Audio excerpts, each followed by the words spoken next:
Okay, guys, so today we are talking about marketing. I know that this might not apply to everyone. Oh, wait, Shari's not even on here. Is Mm-mm. she?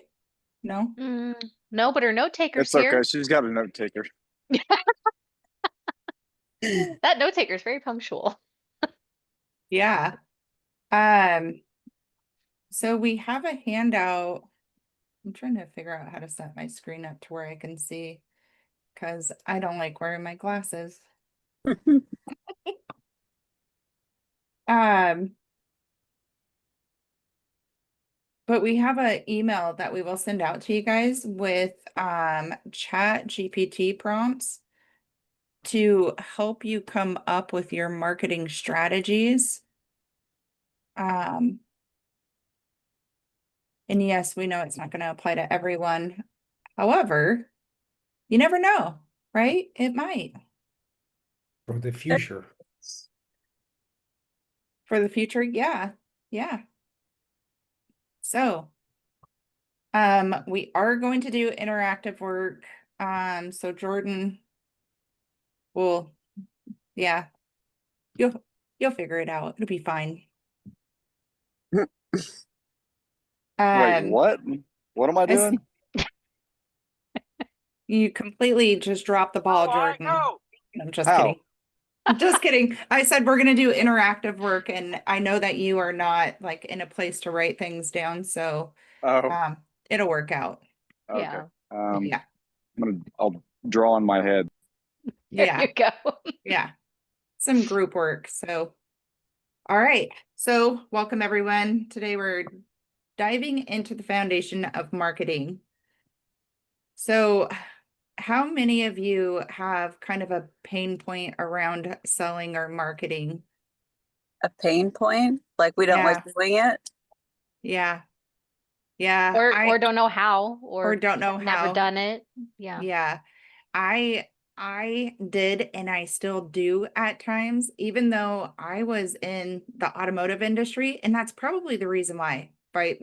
Because car salesmen did not always have the best reputation and you were surrounded by a lot of narcissistic people essentially when you're in the sales force. So Jacqueline knows all about that even in her line of work because it was sales. But she's living proof that not everyone that is in sales is narcissistic. Yes, I was There's certainly the hope, True. outlier. there's Yeah. hope for the world. Um, so I remember like when I was trying to market my life coaching and different things, I always felt like when I had to make an offer, I felt like I was trying to push something onto them or trying to manipulate them. It just felt kind of sleazy. And but realistically, if we're in the line of business, we have to sell, right? Like that's just a part of life. And what we actually learn around it is making an offer or selling stuff is giving them an opportunity to invest in themselves and invest in you. And if it's a business that you're going to be creating, then you have something to offer them, right? And so yeah, anyhow, we're going to touch on not a lot of the pain points, but perhaps maybe like it'll shift your perspective as far as marketing and how it works and how to find like your client and just make it a little bit easier, not so hard. Um and we could even have Jacqueline talk a little bit about sales at different points. I don't know, Jacqueline, do you want to talk about sales before we get into this? Like what you felt about sales and did you have to overcome that? Yeah, and you know what? It's interesting because my sales career, a lot of my sales career anyway, was from in the latter years a very technical and complex selling process. And I'm selling services that's worth multiple millions of dollars. I mean, it can range anywhere from a couple million up to like $50 million contracts. So the approach that I went about this is always from the point of the client's perspective, where I'm getting to know the client. I'm trying to understand what their problem is, what challenges they're having, what is the end solution that they really need that is going to make a difference and help them? What is it that they want versus what is it that they actually need? Because sometimes those things are very different. And then once I've gathered the information, once I've listened to their story, and once I listen to them, listening is a huge part of selling. A lot of people with narcissistic personalities fail at that because they like to show up in what's called throw up. They'll just show up, they'll throw up their sales pitch and then be like, you want to buy? Yeah. Yep. So without even knowing what the guy is even interested in. So uh, some people they can make it work. A lot of people are not very good at it and they burn out and end up quitting. But for me, I've always taken the approach where I tailor my sales approach and my sales pitch to only speak to the things that they're interested in listening to. So it's all around what's the solution? What's the end goal that they're going to get out of it? I know that you're having problems with this, and this. If I can help you overcome that, if I can help you solve those areas, is that something you'd be interested in? So I kind of get like a soft close from them. And then I find out where do we need to get in order for you to commit to, signing a contract kind of a thing. What's most important to you? Is it quality? Is it price? Is it customer relationship? Is it um, experience? Usually there's like a top five, but normally it's really the top three that are going to make a difference whether somebody signs with you or not. Um, but I think from a marketing standpoint, knowing your customer, knowing what their interests are and what they're looking for, those are kind of the things that you would essentially use to market or catch someone's attention that's going to draw them in to want to even talk to you. Because if there is no interest, they're not even going to bother to talk to you or click on your video or hear what your reel or your video is saying. Hmm. Um, so yeah. Yeah. Um, so we'll get into this and then I'll share a little bit of a story as far as like pricing and branding a little bit later when we get into that part. But thank you, Jacqueline, for sharing that. Yeah. Um, But branding, I will say, because she's going to be talking about branding and creating an avatar and things like that. Branding is very important because yeah. it builds confidence in people too, knowing that you have experience or have had success in a certain area. Building that brand is, I think, very important. A lot of times, companies will try to rebrand when they've had a lot of negative things associated with their company name or with their, you know what I mean, their performance, because Hmm. they'll try to shake off all the bad publicity by doing something new and fresh.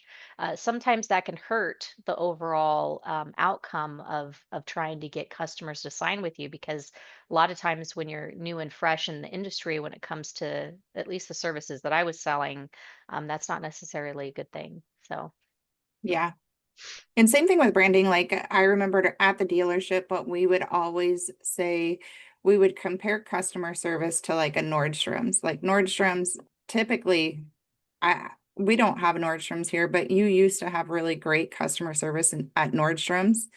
And so our prices were always a little bit more than our competitors around town, but our customer service was also superb to anyone else around our area. And we had a very high clientele, and this was mainly in our service department.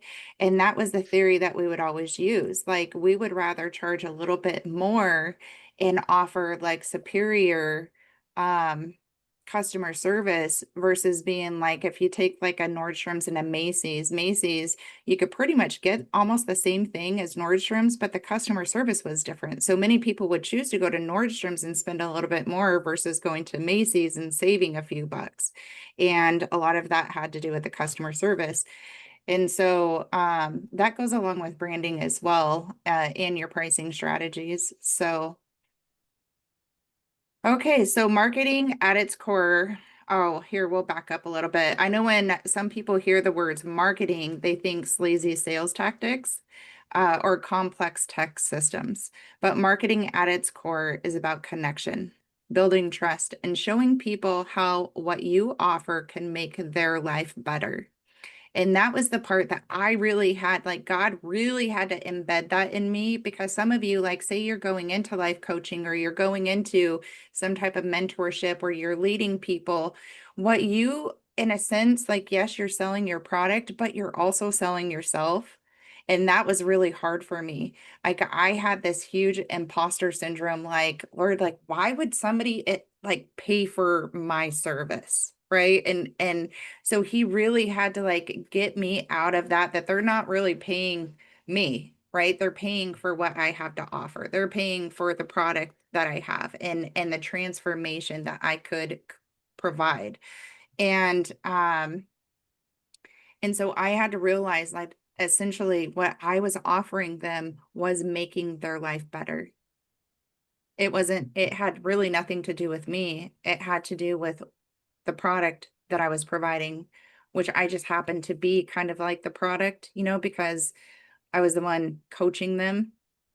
But it was really the knowledge, the wisdom around it is what I was selling. And so I had to learn how to separate the two of those, and not look at it like, I guess, not be so prideful and full of myself, really. You know what I mean? Like, this really has nothing to do with you other than your personality. Your personality will attract the right people, but essentially what you're selling is transformation. You're not selling yourself. Um, I see that as prideful. I think you just didn't think as highly as yourself, maybe as you should have, because well, you're yes, a yeah, value, and it's just hard for us to value ourselves. Like it feels yes, weird and wrong, yeah, At, yep. Well, I at was just stuck least on me versus the product. That's what, you know what I mean? Like, I was like, well, and yeah, that was also true. I didn't think that not that I didn't think that there was value around it. I knew that there was value around it. I just didn't think in the beginning that anyone else would find the value in, like, is my pricing right? You know what I mean? It was like Yeah, this huge thing that God had to take me through for quite a while. Sorry, Jordan, go ahead.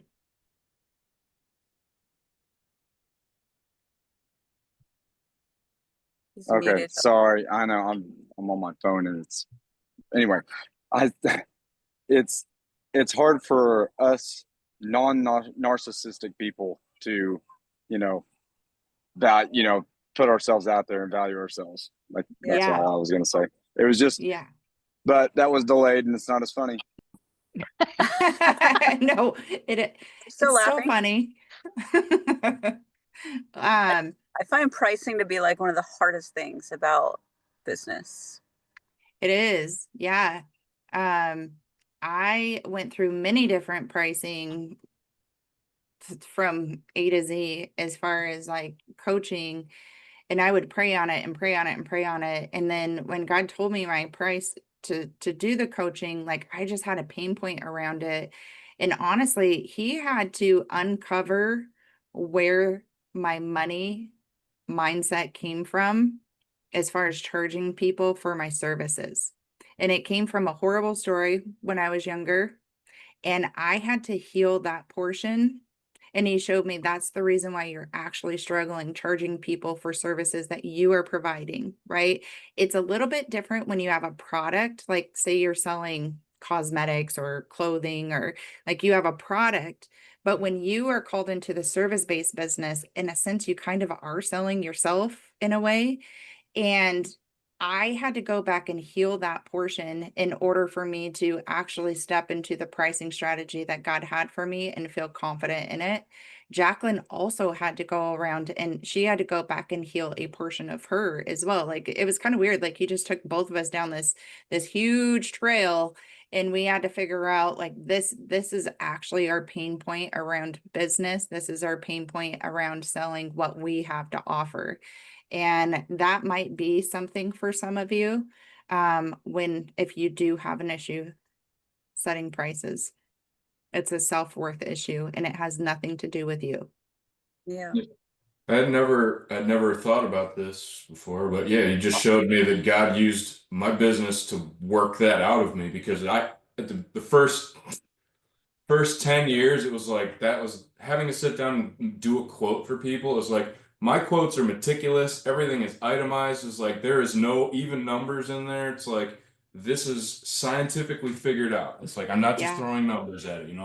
And then it's like, and I'm always trying to prove myself. But the last 5 years, it's just been, especially after I found out what people pay in the towns that I got into, it was like, oh, okay. Well, Lord, he's like, you're $100 an hour now. I was like, all right, I wouldn't pay myself that much ever. He's Yeah. like, but okay. And then everybody's like, oh yeah, that's fine. You're worth it. Your skill set, that makes you worth it. Or the wives are like, how much? And then the husbands are like, shh, we only have to call him. We don't have to call five different groups of guys. Yep. It's like, Yeah. he's worth it. And they'll tell me, oh, my husband told me you're worth it. So Yeah. but some of them know. Some of them already know. It's like, And oh like well, in your the line of hassle work, of what we're doing. What's that? I think also is of big value for you that with people hire you is because you're a person of integrity, and that's so important when you're hiring a handyman or a contractor or whatever. Like Yeah. people really look for that, and It is, I would but look for that.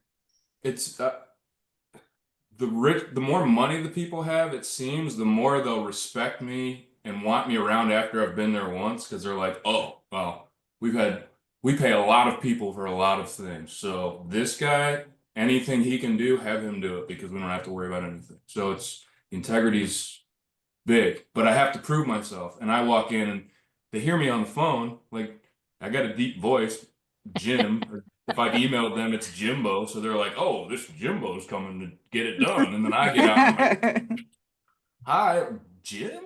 It's like, yeah, sorry. And But then I get it done. So I have to prove myself. But sometimes, you know, And then you're talking about like quantum physics on the side. So I do bring that stuff up from time to time. You should hear the conversations I force people to have with me. But yeah. I think the other part of it when we are starting our business and it's just us, right? We have a hard time looking at it as a business. So if you think about like if you were to call, I don't even know, like such and such contractors down the street that have this big, huge building and say that their like service rate per hour is, $75 an hour or $100. Like people don't like you don't think twice about their rate. But then when it's just you and you're the one just bootlegging your business, trying to grow it, I think the mindset around it is really hard for us to see it as a business because we are our business, right? And that was another thing like God had to work through me is because I was an individual person at the time, people would always want discounts. And he's like, you don't walk into a grocery store and ask them for discounts. And I think Jacqueline actually even had to help me with this, like through this a little bit, because I would always just hand out discounts left and right and hand things out for free, and which isn't bad to an extent, but at the same time, like I wasn't treating it like a business, right? I was treating it like it was just me, not like a business. And so there's a whole mindset around that as well. We are always our own worst critics. And a lot of the times, the information that we have and the skill set that we have is so common to us that we don't realize that it is uncommon to others. And that is the reason why they're willing to pay us to do whatever it is that God is calling us to. So, And true, it's interesting too when you get into different industries in the sales world, because a lot of times, if you think about it, the more higher price quote that you get typically will run the better quality service, or the more experienced business, or the larger business is going to be more expensive.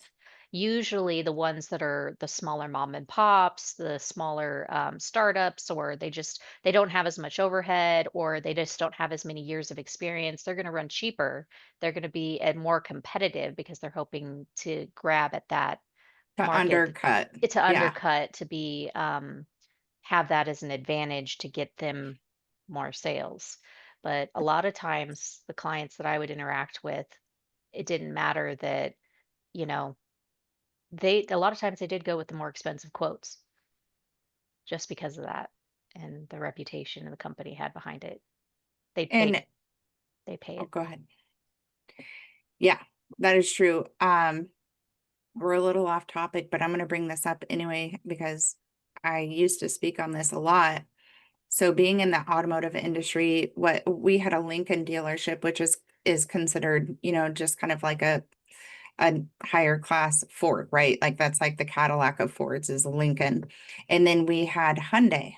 And Hyundai, when Hyundai first came out, especially in my area, Hyundai really marketed to kind of like your lower middle class families, like an affordable new car that you can purchase. Well, Hyundai also had Genesis, and Genesis was trying to brand themselves as a luxury vehicle, but they were all under the same franchise. So Hyundai and Genesis was under Hyundai franchise. And they were really trying to amp up Genesis and make it a luxury vehicle. And so their pricing, they were trying to price it to compete with your Lincolns and your Cadillacs and, different things like that, even Mercedes. They were trying to reestablish their price points and rebrand themselves to be a luxury vehicle. They were not able to tap into that market being under Hyundai because Hyundai as a name brand was known as being kind of like a lower, cheaper modeled vehicle. I owned a Hyundai. They're great cars. I don't know. They have a great warranty, but essentially that was what they were branded for. It wasn't until Genesis decided to split off and create their own franchise before they could actually tap into the luxury vehicle. And so that goes along with your branding. When you start your business, it is important for you to have an idea of who you are called to, because it's really hard when you establish your price one particular way and you build up a clientele base and you continue to raise your prices to try to meet this goal that you had in mind from the very beginning.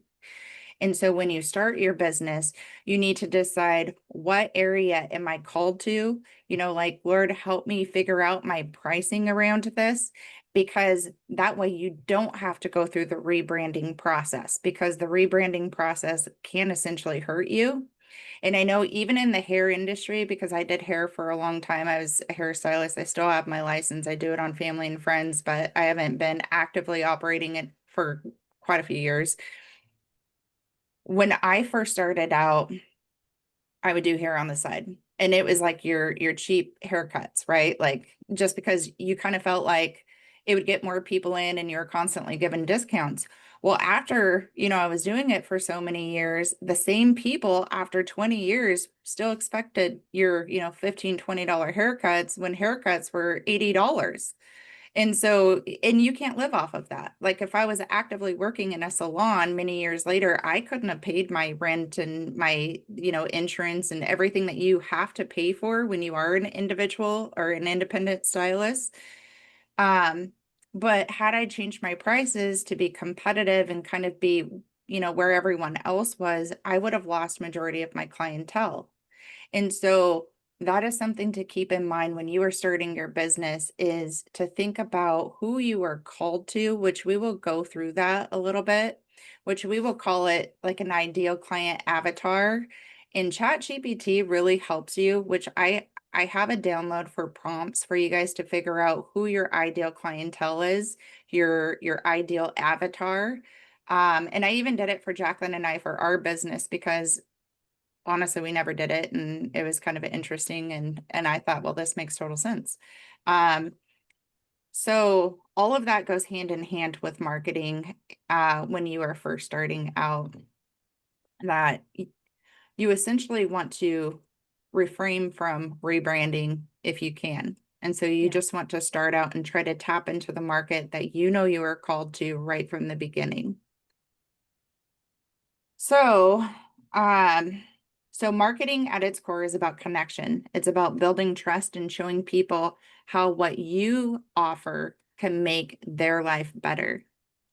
So Jimbo, you make their life better because they don't have to do all the stuff that actually I have to do this weekend. But not just me, my whole family, we're working on our house. But anyhow, I wish I had a Jimbo. I do, but I wish I had a Jimbo that did what you did. So as Seth Godin says, marketing is telling a story that resonates with your audience and then spreads.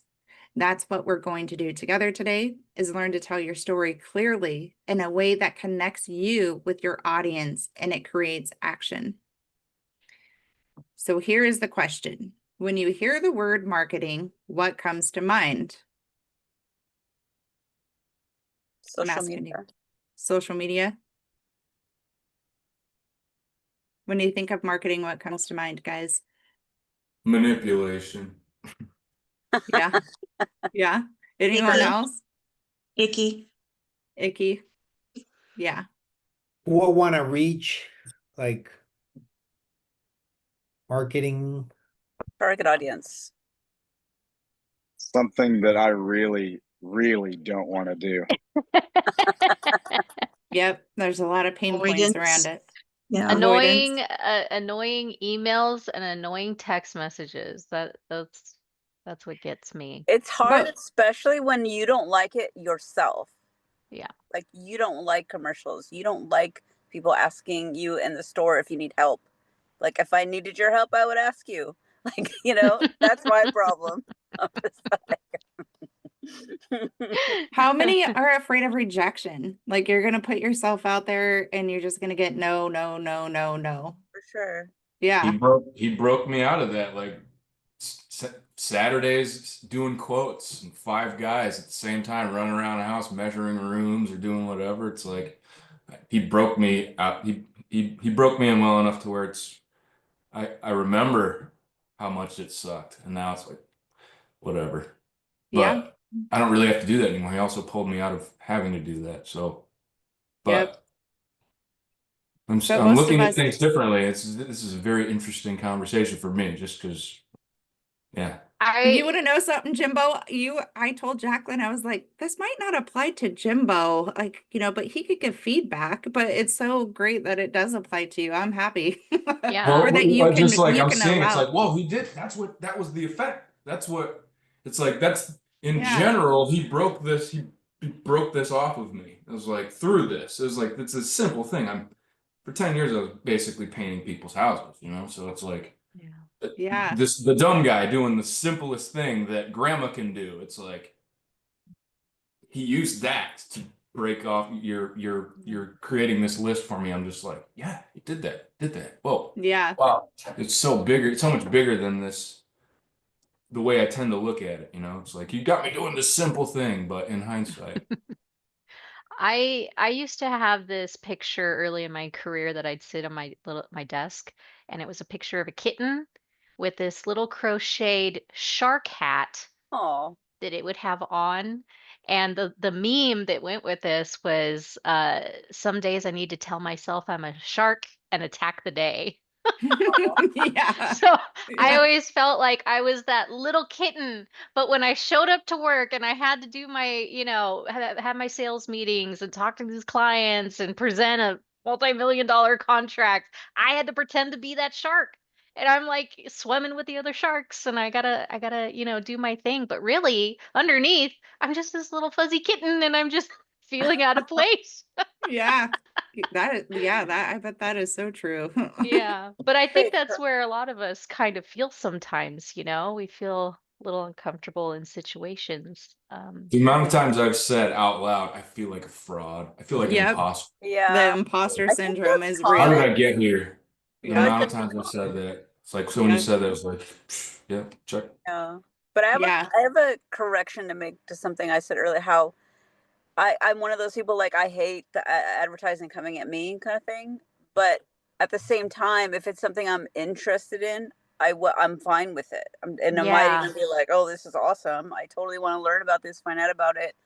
And so, to your point, it's important to know your audience. yeah. Try to target them Hmm. instead Yeah. of Well, not. and I think understanding your audience and knowing your audience, that helps you realize that you're not just selling whatever, right? Like you are actually offering something to them. It's relatable. You know that what you have to offer would make their life better and would help them. And so I think that is like basically kind of the point around this is to shift us from just trying to get clients to actually serving purpose. because that's what we're here for. Like business is about servitude. And sometimes we don't think so. We think business is about receiving, but it's not. Business is about serving. And so if you're serving the correct people, then both sides get fed and there's power in exchange. I coached for free for a while, so I could gain experience. And I can tell you, majority of the people that I coached for free, they did not put the work in. Nothing in their life changed. And the reason why it didn't change is because they didn't have any skin in the game. They didn't have any contribution. So there was no cost to them. And majority of the people would flake out on me and not even show up. And so I would just be sitting there waiting for someone to just maybe show up, even though they scheduled it. But there was like no obligation on their part. And so business is pouring into people. You are offering them something. Mhm. All right.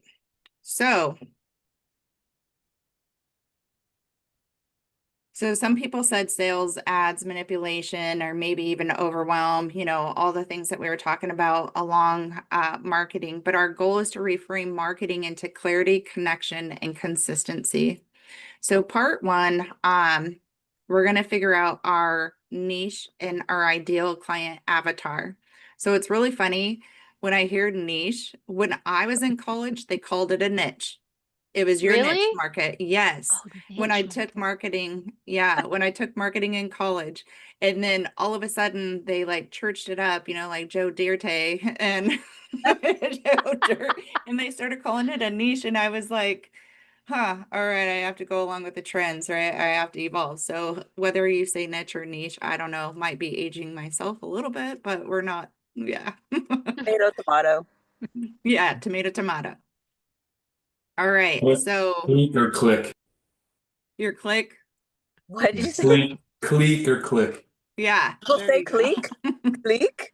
I've Some never people heard say that. click, yeah. I've never heard that one. I've never heard it either.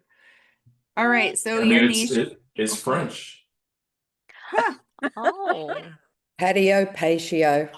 Oh, There's I've another one. not heard that one. That I smells haven't cool. heard I that one haven't heard Patio. either. patio either. We say Interesting. patio, so I always find patio odd. I'm gonna call it a patio to my husband. He's gonna be like, "What?" I'll be like, "Yeah, my Australian friend." It's been teaching me proper English. No, I'm just Yeah. kidding. Uh, okay, so your niche is the slice of the market where you belong. It's where your passion meets real needs. If you try to market to everyone, you end up reaching no one.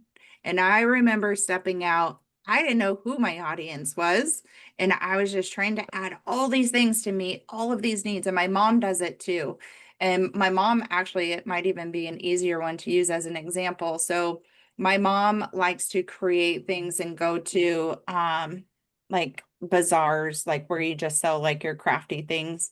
And her table would have like, it looked like a yard sale. That's what I told her. Like, I mean, it might be a little bit rude, but it was just like a conglomerate of everything. And then you would look at the other tables and it was like very strategic. Like you knew what they sold. And my mom would always say, I don't know why I can't make any money. I don't know why I'm not selling anything and why we're not busy. And my sister and I would both tell her it's because you're trying to reach everyone. And so they don't even know what to go to you for. And so establishing yourself in an industry and knowing like this is who I really want to serve, it actually brings your audience in, right? It draws them in because they know that you are proficient in this thing. And you make a staple there, you make a name there. So so that's kind of rule number one is narrow it down. Know who you are serving. Stop trying to serve everyone, right? Leave the 99 and go after the one. Your ideal client avatar, it's also called an ICA, like if you're kind of looking at terms, is a human being, not just a demographic. This is the person you're talking to when you post, when you create content, and when you price your offer. Brian Sharp teaches that brands grow by being easy to think of and easy to buy. But at the beginning, your clarity comes from focus. Know exactly who you serve. And I know when you first step out, depending on the industry that you're going into, you might not know exactly who you serve. But over time, your voice, you will start to realize who you are called to serve if you pay attention to who is coming to you and if it flows easier for you, especially those of you that are called into coaching, like you will know, um, like, you know, I mainly coach women. I have some men that come to me, and some of them are very easy, but other ones, I'm like, I feel like a floundering fish, you know, like I'm like, I need some other guys to step up and coach because I don't know what they need, right? Like that's not my area. I can't relate to how they're feeling or how to help them. I feel that way with my 22-year-old son. Like he's struggling with some stuff and finding out his purpose and, you know, just kind of getting motivated in life. I was never that person. I can't help him with that because I don't know what that's like. I've never struggled there, you know? And so I'm like, I need a man to step up and tell him what he needs to do because I don't know what he needs to do. um, so Brian Sharp teaches that brand grows by being easy to think of and easy to buy. But at the beginning, your clarity comes from focus, know exactly who you serve. So that is important. So here's our first exercise. You're going to write your mission statement. And I know some of you might not know, I guess you guys could just do the best you can if you're not stepping into business, but your mission statement, I help blank do blank so they can blank. And so you guys will want to write that down. I help blank do blank. I'll put it in the chat. Let me move my little light here. I moved my room around so my lighting's not the best anymore. So the first, it looks pretty good. okay. Yeah, you're lit up.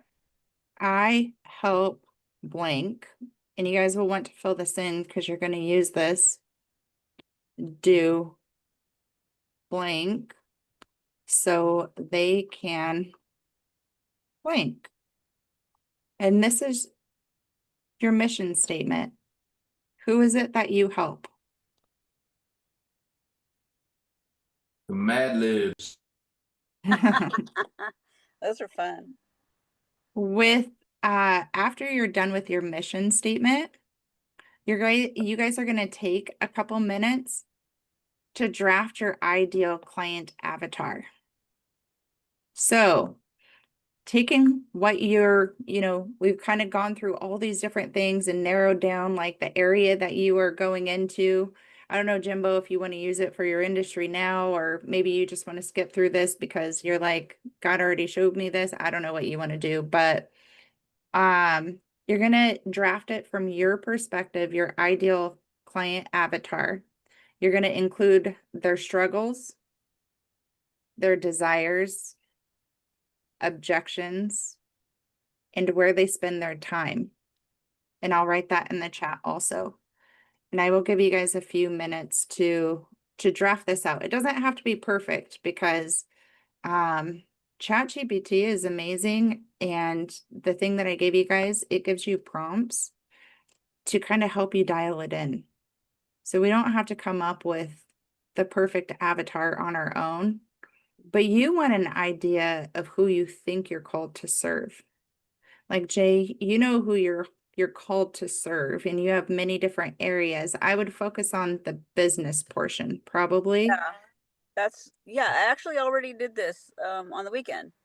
I didn't know it Oh, was my homework. I didn't know. I had ChatGPT help me come up with a 30, 60, 90-day checklist, like, and break it down by weeks.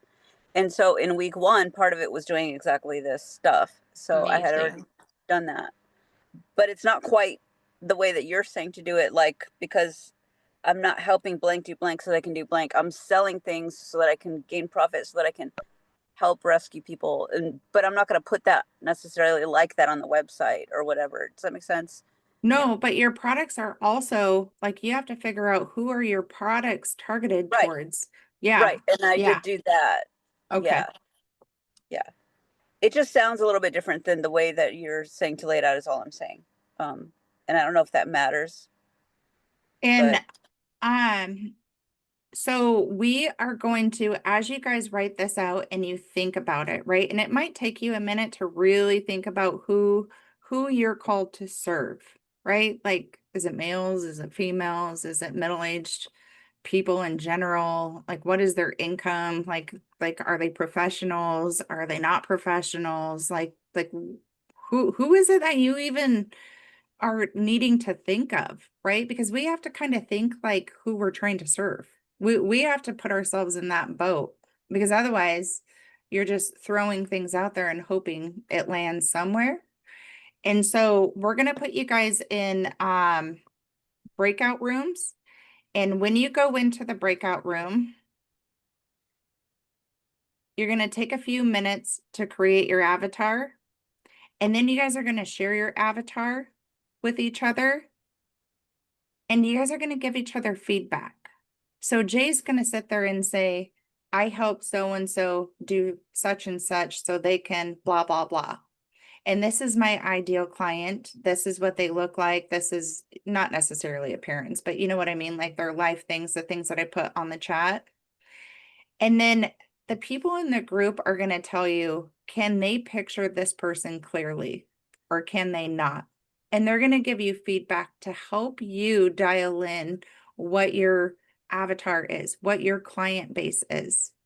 And you can explain a little bit about what you're called to do. Like, okay, my idea around my business is X, Y, and Z, and this is what I think I'm called to serve, and allow them to help you because it's feedback. Because to us, we might not catch on to everything, but if somebody else hears it, then they could be like, here, let me, like, what if you added this and this and this? You know, so that's the idea behind this is to help one another come up with their avatar, come up with their clientele, their ideal client.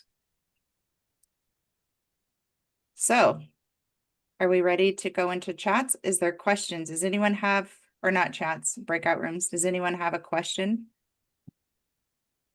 No? So the avatar is our ideal client. Mhm. Okay. Yeah. wouldn't there And sometimes be more than one though? Depending on maybe the products you're creating, yeah, maybe you'll have a different client avatar for different Or do you want us programs or to 100%. focus yeah. on one? I would focus on when you were building out everything up until this point, it would be the ones that you were working on right now. It's whatever section you were on that you were working on currently in this season. And you can have more than one idea or more than one avatar, but we also want to remember that we don't want to be too broad because then when you're too broad, you're trying to fish everyone instead of saying this is how my marketing is going to be targeted towards, right? And if Okay. other people fall into that, they fall into that. But it's just to kind of have an idea of who you think that you are called to serve. And then we will put this information into ChatGPT because that's an unbiased opinion, right? You put it into ChatGPT, it's a completely unbiased, and then it'll tell you, like, okay, based off of the information that you are giving me, this is what I am picking up from that. Mm-hmm.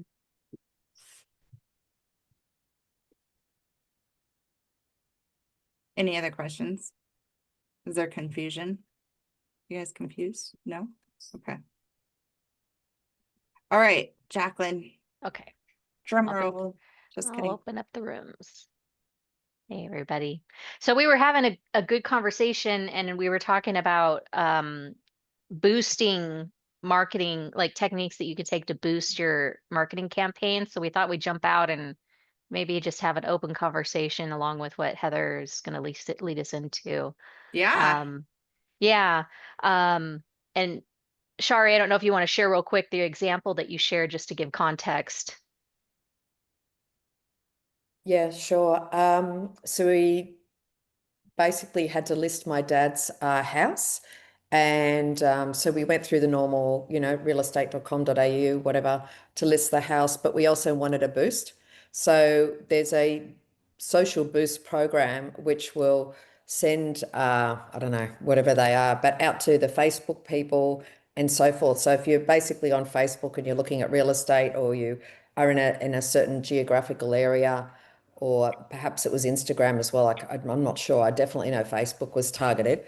They would see the property, and we had a lot more people looking at online than we would have had we not done the social boost. And I guess my question was to Jacqueline: is that social boost program available for things outside of real estate? Yes, it's available for anything. It's done through the Meta Business Suite, at least for Facebook and Instagram. I've used Yeah. it before for people when I used to do their website work, and it's any ad you can possibly create for anything under the sun. It's just you create something, and then it has you go through and select your target audience, and it asks you a bunch of questions so that it can really narrow down your scope and who it's going to target. So yeah, but I'm sure that Facebook and Meta's probably not the only platform. I'm sure they all do that. If they all have advertising on them, they should probably all have something equivalent to that. But Did you say Yeah. Meta Suite? yeah, because Meta Yeah. is who owns Facebook and Okay. Instagram now. Instagram. Yeah, Mark Zuckerberg, that guy, the weirdo. Google also The has one. android, the android, the avatar. Yeah. Yeah, Jorge, you're right. Google also has one, and I know that you can pay Google. And I believe how that one works is you can put in keywords in. So if people are searching for these keywords, depending on how much you pay, you're going to Mm. show up at a certain level on the page Yes. whenever those keywords are searched. Your So search engine optimizer. Yeah. Thank you. yes, So I yeah. did that too. I did that for websites. And let me just tell you, there's a quick and easy way to go about it, which costs a crap ton of money, which is to pay for Google advertising. And then there's a technical way to go about it when you're building the back end of your website, is to go in, and it's how you build your content. The words you use are specific and targeted to your industry, to your product, to your Mhm. demographic, to all sorts of things. You include those keywords. You have to do all this keyword research up front. And then you include Yeah. those keywords throughout your content, and you also put it in like your meta descriptions that are on the back end of the website, so that when people are searching for stuff, it picks up those things. So Yeah. there's two ways. That's the less expensive way to go about it, if you know what you're doing. But also, if you're paying a web designer to do it, you're going to pay them to do it. But it might be cheaper to go that route, or have a friend that can help you, such as myself, and do that instead of paying Google ads for Google ads. But if we're all wealthy, it might not make that big of a difference, and be quick and easy, and you're done. But On yeah. GoDaddy, like when you build your website through GoDaddy and you're setting it up for Google to be put on Google, it will ask you for, like, it takes you through all of that and you could put your SEOs. It does not show you how to do your SEO search. And so I have seen that before. I personally have never done it, like just to see like And what are the most transformable and yeah, yeah, well, converting. it depends. So SEO is a real science, and you have to keep up with it because it changes. Oh, And you also have to be careful not to violate Google's policies and stuff, because they'll like bring your SEO way down, and like it's a whole balance thing. But it depends on the platform you use. I don't I when I build websites, I'm using a builder grade website platform, sorry. I'm not using GoDaddy, but they do, like you're saying, have more simplified stuff for people that don't do web design yeah, as their thing. It's just that it's not as tailorable. It's yeah, cookie cutter sort of thing. So, but it's something. It's helpful, yeah. and So a lot of times they'll limit your number of tags you can use or stuff like that. Jay, how come you don't do that as a side job? I did, but the problem is that I'm one person, and I was doing all of it from the back end to the front end. So the design, all the research for SEO, all the technical back end, it's a lot. And if I'm trying to move into a passive income direction, There's just no way. That is so time consuming and Yeah. exhausting. I can charge a lot of money for it, but is it worth it? You know what I'm saying? Mhm. I'd rather focus on building the passive stuff, at least maybe up front, and then moving in that direction if the Lord leads me in that direction. But I just feel like with the vision He has given me, it's so massive. And as it is, I'm going to need like a crap ton of people helping me do this thing. I can't even imagine doing that at the same time because it's so time consuming. Could you create packages and have it kind of like you add on all of the stuff? You know what I mean? So like you can build like a basic website, Oh, yeah, and then if they want X, Y, and Z, it's X more and X more and X more. So that way they I can build could. packages. I could. I haven't done it, but I could. Like I said earlier, I really struggle with pricing. I really struggled with that. And I learned such a hard lesson on my last client. It was so bad that, and it's all my fault because I was so willy nilly about it. I didn't have like a contract built. I didn't have a package. I didn't say you get, this many edits. And after that, I'm going to charge this much for this Yeah. long or whatever. Yeah. Dude, that guy was a nightmare. Like, he was such a nightmare. And he was the kind of guy that, like, no matter how good you are at whatever he's hired you for, and you're the designer and you have the eye, it doesn't matter. Like, he wants the ugliest. It was just terrible. He wanted this ugly thing, and he wanted it how he wanted it, and he wanted the T crossed in exactly the place he wanted it. And he would literally be like, he'd literally send me a screenshot and be like, "Can you move it up?" Like he'd draw a line or whatever. Like this, the most Wow. obnoxious stuff, like nitpicking everything.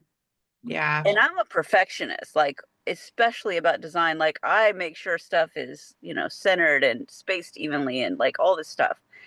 But it everything. I can't tell you how much time I spent on this You website. didn't enjoy it at all. It wasn't there. The payout was not I worth got it. to the point, first of all, I can't tell you even how many hours I spent on that thing because it was incredible how many hours I spent on that thing. Or building something just for him to come back and say he didn't want any of it, do it again, because I didn't say up front, this Yeah. is the structure, this is what you get, and after that you're gonna really get charged for it, Yeah. kind of thing. So I really screwed myself there. And but yeah, so ever since then I've been like so shell shocked by it because it was such a terrible experience. I even have like PTSD when he texts me to this day because he loved in Oh, the end he loved my work so much that he won't leave me alone. I've even told him countless times because I'll purposely, this is bad, but I tried to flick that booger, right? I tried to like, I literally would wait like weeks to respond to him because again, I didn't have a contract, so I couldn't be beholden either. So I took advantage hmm of that. And like, I'm not gonna respond. I'm trying to ghost this dude. And he would hmm just get to the point where he's like begging me to respond to him. And I felt bad. So I eventually did. And it's just like now, and I've been like, you can hire someone on Fiverr. You don't have to wait for me to respond. I don't have time to do this anymore on the side. Like, you're not going to get the customer service you want from me Yeah. anymore because I'm not focused on that. He's like, I don't care. I don't care. He's like, this is like a bad marriage, but I need you. And So you know what this sounds like though? It sounds like true entrepreneurship launch. Like Yeah. anytime you step out into something, you never know all of the parts. You always have like a failure to launch and you're like, what am I story of doing? my Second life. guessing everything that you even thought.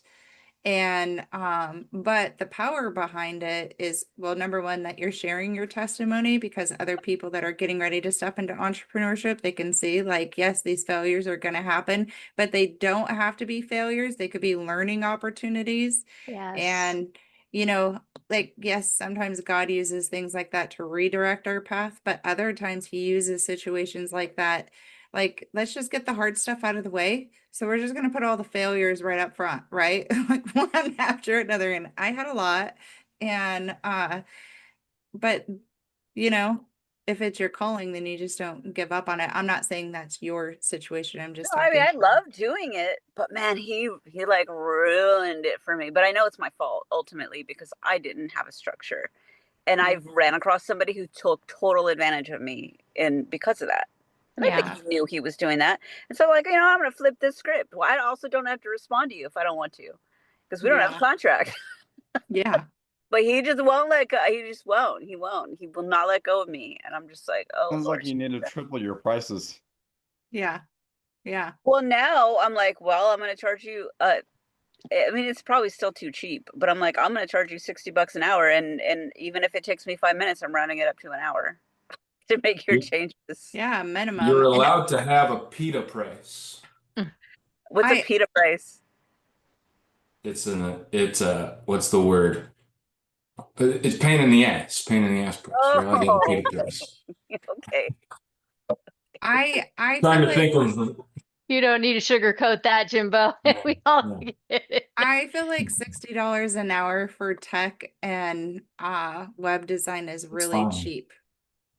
Yeah, I mean, I I used can to get it. freelance animation, and so I know exactly what you have to lay everything out for a client. It's like because they're just going to keep coming back and back and back Yeah. Yeah. unless you set up your boundaries. Yeah. Yes, and man, boy, was that the perfect storm. So yeah, I've learned my lesson Yeah. really well on that. I All got right. Oh, one go of the ahead. one of the first quotes I actually got from somebody that this was their business. They built out websites. They actually had employees to help them though. But their starting package for building a customized website was $10,000. Yeah, Mhm. and And this one so, from scratch. There was yeah, no template about it. It was Yeah. yeah. 100% from scratch. So yeah, I should have, could have, would have Mhm. charged crazy amounts, but I didn't. And I learned so much in that terrible experience that I Yeah. still can't get rid of because he comes to me every time he needs a change. Especially small business owners, which we are all going to be them. They are a pain in the butt and they expect everything. Not Yeah. all of them, but I would say majority of them. I've worked with a lot of small business owners and they're hard to please at times. Yeah. Yeah. Well, So it's funny. let's not be them. Don't be Real, the small business owner, the yeah. stereotypical small business owner. Just real quick, like at least we got on a like real honest level with each other where it's like I don't know, I could talk plainly to him and he'll talk plainly to me. And because one time he actually was like, I talked to my lawyer friend about this and you're not responding and I'm going to take you to court. I said, you can't take me to court. We have no contract. I put him in his place and basically was Yeah. like, Yeah. Yeah. Good and, job. and then he came back kissing my butt because he still wanted me to update his website and he didn't trust anyone else. So this is what I got to deal with this guy. But anyway, done with that story. So done with it. All right. So your brand and your voice. Your brand is more than your logo or your color scheme. As Marty Newmer, I don't know how to say his last name, anyhow, says a brand is a person's gut feeling about a product, service, or organization. Your brand voice is how people feel when they encounter your content. And so that kind of goes back to like the Nordstrom feeling that we tried to acquire at the dealership, right? Like we wanted to have a certain image and feel about it. So your brand voice is how people feel when they encounter your content. Nike's voice is inspirational. I don't know, unless God talks to you about Nike and how corrupt they are. But Yeah. just saying. Their brand of just do it is inspirational. Let's say Yeah. that. Not the people behind the scenes, whatever. Uh, Satanic Pat, shoes. Yeah. yeah. Patagonia's voice is purpose driven. I love Patagonia and kind of, well, I don't know. I haven't really heard anything bad about them, but I like their products. But their voice is purpose driven and rooted in sustainability. They are both consistent, and that's why they are memorable. And so we know when we see the Nike swoosh signal or symbol that it is Nike, and we know typically what they represent. Um, And it's just like North Face. North Face is the same way. You see the North Face symbol, you know what they're all about. So we want to find your voice, the personality of your business. So here's the next exercise. So you guys have a choice. Do you want to do it as a group or do you want to break out? Do you guys like the breakouts? We've Just for never tried fu- anything as a group, have we? Have We we? do it as a group, like a group conversation. Okay. So you guys are going to write down 3 words that describe your brand's personality. So think about this business idea that you have. You already wrote, you know, the pain point and who you're trying to serve. You have an idea of your clientele base. I was going to use somebody as an example for the chat GPT prompts, but we might be running a little behind on time. So towards the end, if we have time, we'll do that. But write down 3 words that describes your brand's personality. And then write down 3 don't words, tones that you never want your brand to sound like. Nike. Just kidding. Just kidding. I'm not a Nike fan.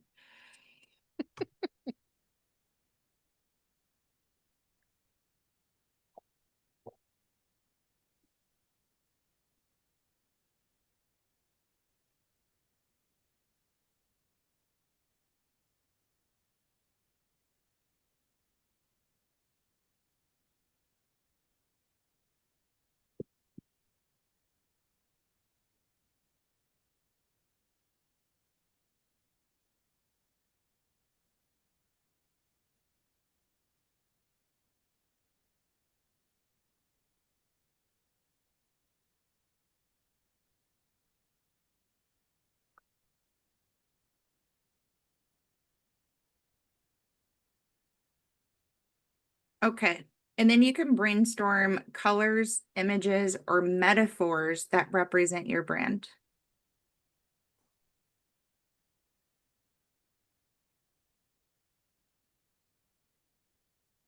This is some of the stuff that like kind of this nitty-gritty stuff Jacqueline and I probably need to sit down and really do together. Yeah.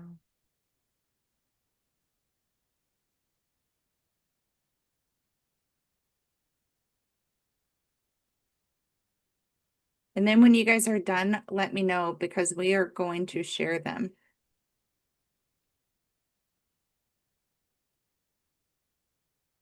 And then we're going to give people feedback.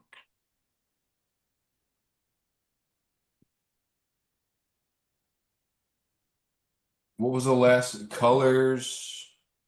I wrote it in the chat. Oh. Brainstorm colors, images, and metaphors that represent your brand.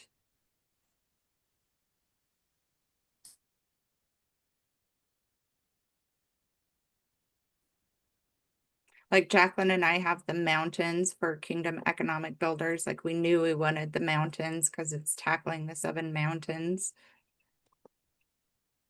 But the colors that we ended up with is like brown and yellow. So we probably could do a little better with that.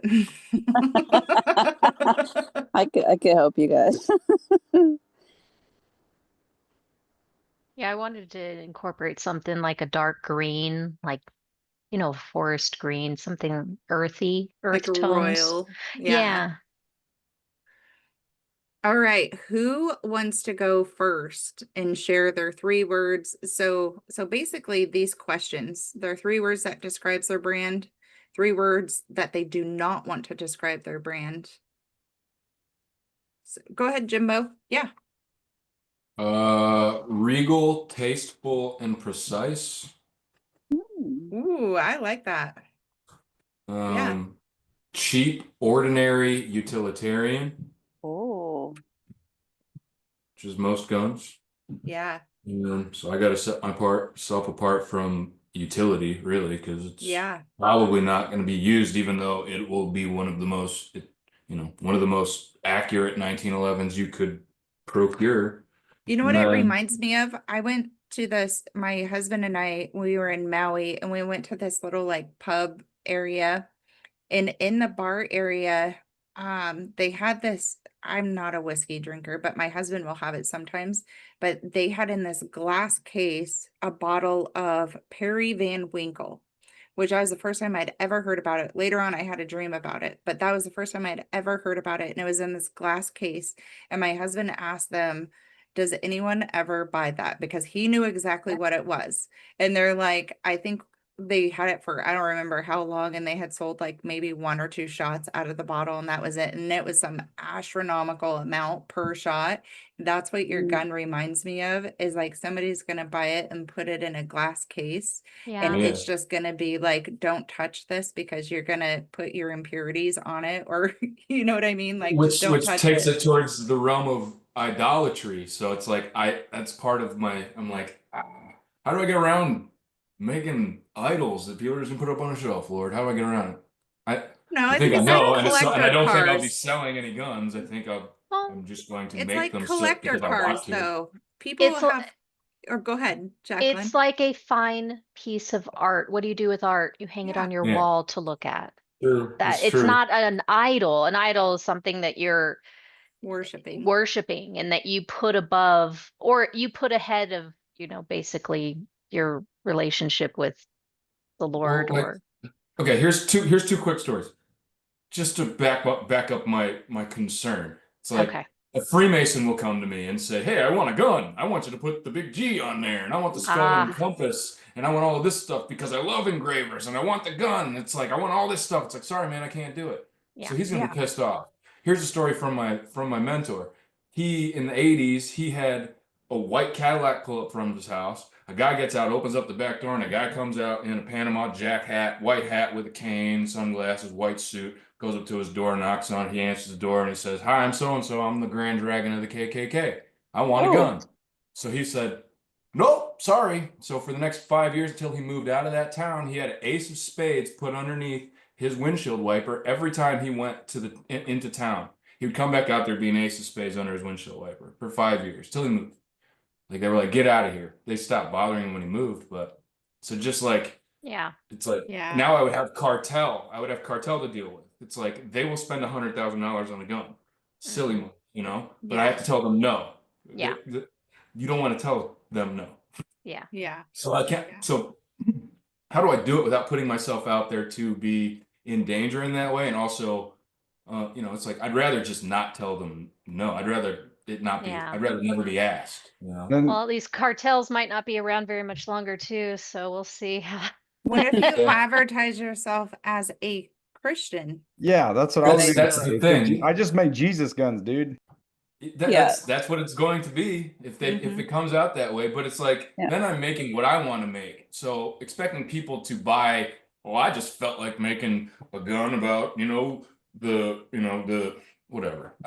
This is the Yeah, story but Well, that goes back of to me. Abraham, Isaac, and Jacob on this gun. It's like That you have goes to buy this one.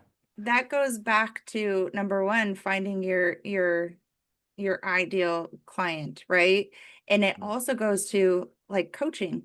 I'm like, okay, well, I could just get on here and talk about what I want to talk about. Who's going to listen to me? You know what I mean? Like, who's going to listen to what I think is important? Well, apparently there are people that want to, right? There's people that will feed. And so it'll Yeah. be the same thing with your gun. If God is leading you to it, then he will work all of that out. yeah. He will mhm. figure it out, and he'll bring the He right already people. has, and he told me you're not going to sell guns. He's like, yeah, he made me put it down for 8 months so that I could focus on all of these other things he told me he wants to do because I wasn't Hmm. looking at that. I was like, how am I going to do the guns? How am I going to do this? I got to get machinery. I got to do all this. He's like, put it down. I want you to lay it down. I don't want, it's like, lay it down at my feet. So I had to put it down on the altar. I climbed this mountain for 3 years and was like, okay, God, you want me to do all this? And all of a sudden, lay it down. I had to lay it down for 8 months, not think about it. And then he came back with, the beams from Solomon's temple, which is what I wanted. Answered a lot of questions. It was obvious. It was like, here's the inspiration, but told me, it was like, well, do you want to make a name for yourself or do you want to glorify my name? It's Yeah. like, oh, okay, that hit me. He's like, he's like, read the story of the golden calf. It's like they made the golden calf with a graver. What is it you use when you make all that stuff? A graver. So what is it you're dancing with? Well, being an idol maker. Do you want to be that? No. So it's like, okay, well, what do you want me to do? He's like, well, I want you to do this. Here's the beams. It's like, but you're just going to make art. He's like, I've got all this other stuff for you to do. So for Yeah. me to talk about Yeah. that in the class, it's like, it's way too much to talk about. So I'm just sticking with this. So it's like, I don't know that I'll ever sell one. I hope to be so successful that $20,000 is, I'm like, whatever. I don't care. You Yeah. will It's like, sell it's a some. gift. The It's like, I Lord made will this give gun. Do you. you like it? The Lord told me that you're one of his generals. Here you go. He wants you to have this gun. He told me to give this to you. You know, it's like, whoever it Yeah. is, it's like, here you go. I made you a gun. Do you like it? Are you a gun guy? Good. Here's a gun. It's like, Yeah. so I'm not going to make money from this. I'm going to be an artist that gets to work for God.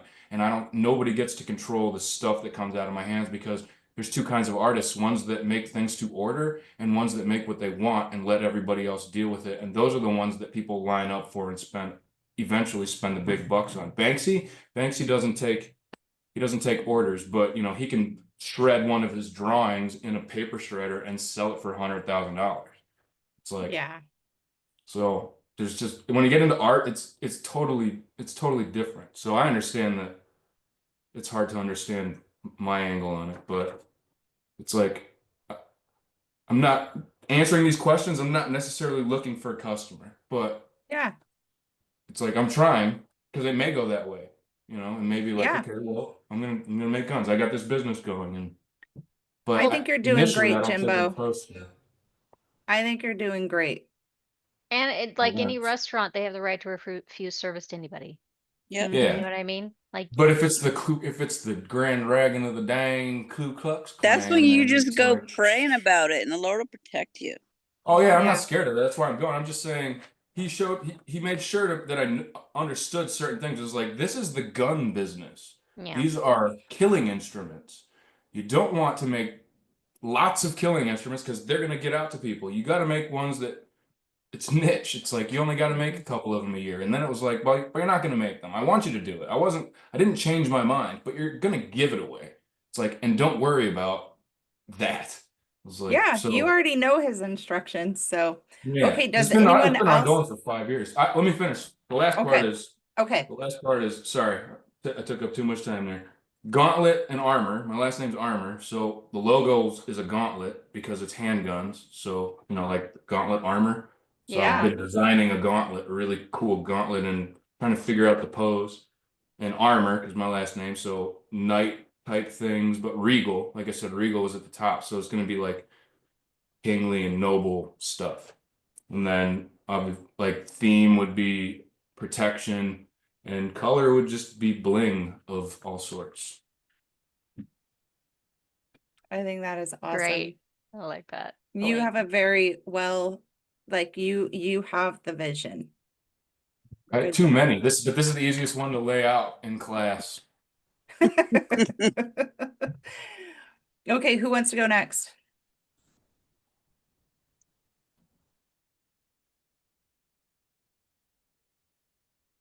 Nobody? don't all rush. I mean, I'll go, but I feel like I talked too much already, so I'm letting other people. You have a voice. Make your voice known. Who you talking to? All of You. us? Oh, Yeah. Well, I'm talking to right. everybody, Well, but you right now. right. So 3 words. I said just hope, generosity, and quality. Never want my brand to sound like is Timu. Common, something common. I want uncommon, and of course cheap or bad quality type stuff. Um, I actually have a logo, and I want honest opinions about it because I have sort of like the quirky side, a little bit. Well, you'll see from my logo. I'm gonna send it right here. I feel like your words could be a little more descriptive. They could. I was Yeah. struggling there. I put it in the chat. So, like, some people would look at my logo and think it's kind of dark, but to me, it's like it's an artsy way of displaying generosity and the blood of Jesus Christ, covering things. I know it's kind of gross in a sense, but in another sense, I like that it's quirky and weird, but also I don't want to be putting the wrong idea out there, if that makes sense. I think it fits your personality, right? Like it's But kind people of don't like know me. I they don't want it don't to know come you. across like, I don't want it to look like a hot topic thing. You know what I mean? Like, you know, No, you don't want it to, but at the same time, you got to think like there are other Christian people that kind of have the same type of artistic, like kind of side of things. Do you know what I mean? And so it's not meant to speak to everyone. I would say that your logo is definitely niched down, and then you just make your statement known. Um, your personality reminds me of my daughter's personality. She's a lot like that too. She just kind of likes different stuff along that. And so she would think it was super cool. Not that I don't think it's cool, but I'm just saying it would align with her personality and some of her friends because that's just kind of more so what they like. And it might be like younger people, like younger yeah, than me for sure. yeah. Do you have Well, a picture of your logo? it's in It's the in the chat. chat. Yeah. Oh, Yeah. All right. Well, I'm okay with brutal honesty, by the way, people. Like, I'm asking for it. So, if you have any thoughts. But there you go. That's that. It's kind of like different people's opinions. Like some people are like tattoos are like, how dare you mark up your body? And other people are like tattoos are art. And I like to mark up my body because I like art. You know what I mean? It's just different personalities and viewpoints. I think Yeah, you got to make the ring in black and the text in white. I could do that. Well, I actually do have that version. I have it depending on where I'm posting it. Like, But then I, an extra border around the black as well, like an extra thin line going around it. yeah. Yeah, I had, like I said, I have the reverse image of that as well. But Just I to, mean, for as far as the blood, it's like it's not gory, but What does the hand it doesn't mean? scream Jesus to me though. it's giving. It's giving love. Oh, okay. It's giving. It's the giving press. So it's like it's a kind of like a digital printing press of sorts, where I'm creating digital art of various types to be sold, but it's each piece is giving toward a cause. So each piece is giving to charity. Yeah. So, But you And it's want that blood to read as though it's the blood of Jesus, or just well, that's that's just just your my. own thing. Well, I'm That's going to be very upfront in my just, my mission statements and things like that. Like the about me section, it's going to be very much this is a Jesus Christ centered thing. I will use the name of Jesus and not shy away from that. Um, because I don't want that to be hidden. I think the power is in that. And so it won't, yeah. So they might interpret it that way because I've put that on the about me side part, or they might not even pay any attention to it. So I don't know. I It's just wonder me with it's my quirkiness coming through, basically, is what that is. I I wonder if the like it, hand but I I think I like the hand and the heart and the blood, but it's just the way that the hand, you yeah, know, it doesn't look like it's holding it. It looks like it's like Yeah. poking it with its yeah. I finger. going would through it. almost have the hand coming in at a 90-degree angle, like it's cupping Oh, the heart in Yeah. in Or the like hand. So coming it's behind it like this. like you're giving something, like you're handing something to Like someone. more giving, Yeah. yeah. Or two hands. So a two-hand giving fold of something. mm, Or because kind of like the Or Twilight this. books, the first This. one And where then they're put holding it an here. apple, and in the two yeah. hands there's an apple. Maybe you could have a heart Let's that. see. But that's the kind of thing I didn't want to like associate it with something like like that, because right away you think vampires or you think Twilight. You know what I'm saying? Like, Oh, I I see what you're didn't saying. Yeah. necessarily wanted to make that a connection in someone's mind. Yeah. Well, maybe having the hand come in at a different angle versus because it almost seems like it's grabbing it from above. So it could be like it's pulling it down and versus holding it up. I don't know. I don't know. If it's giving, I think this is the universal, like, Yeah. I'm Yeah. giving you something and you put it in the hands. That shows it as you're giving something or, asking. But if there's something there, then that's universally gift. Okay. Okay. Yeah. But yeah, Okay. but the blood and the heart, I think is fine. That's you. But you could make the blood more interesting this way because it could be coming through the fingers or off the I know. sides. But So rather than just a splat, it could be, there could be I tried to could be more cartoonize it interesting. and make it not so kind of gory though. You know what I mean? Like, Well, and I think that I there's mean, depth with it, like what you're saying it represents, because like sometimes in giving there is pain, right? Like it's just kind of like it's a heartfelt thing. It's not just an and it's act. It's like depressed, yeah. So depressing. yeah, Anyway, enough of me. How about anybody else? awesome. Yeah, Thank you next for person, sharing, Jay. and then we will go on to the next section. I don't We'll have have one more much. person. I'm not artistic like the first two, but I do have personality of the business is healing, wisdom, and definitely results. And words never to be used anything that is lousy or ignorant. I do not have a logo, but I do love all the different tones of blue, like royal blue, deep blue, light blue, dark blue, like the ocean. Uh, I don't know. I don't have a metaphor, but I probably pull something out of Proverbs Yeah, because yeah, I because would that's use something like wisdom. that. Yeah, So yeah, it will come from wisdom and knowledge and understanding. So, but I don't have a logo. I never thought about a logo, and I'll have to meditate about that and think about uh because if it's related towards men, like how to yeah, I don't know. I can go a lot of different ways, but I don't want it to be uh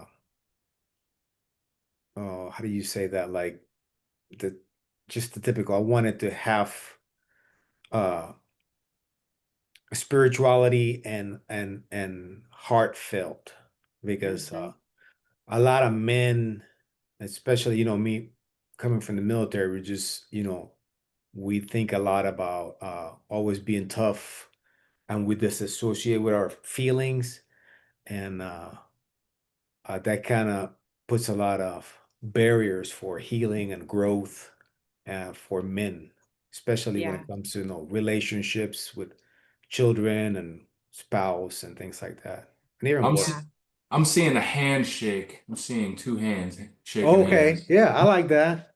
I like that. Handshakes. Or maybe it could be like a because that's a honeymane. manly thing, but it's Yeah. like you're Yes. showing emotion, but it's like for a man shaking your hand correctly, with a good It's grip, honor. strong one. It's Yeah, Honor. like that's a Yeah. manly thing, and it's a cohesion. Bring honor. Yes, exactly. To bring honor. yeah. And I'm gonna say with you as well, which, all right, I'm definitely not putting myself on a pedestal, right? But I think the power in this is giving feedback and stretching somebody beyond just what first comes to mind.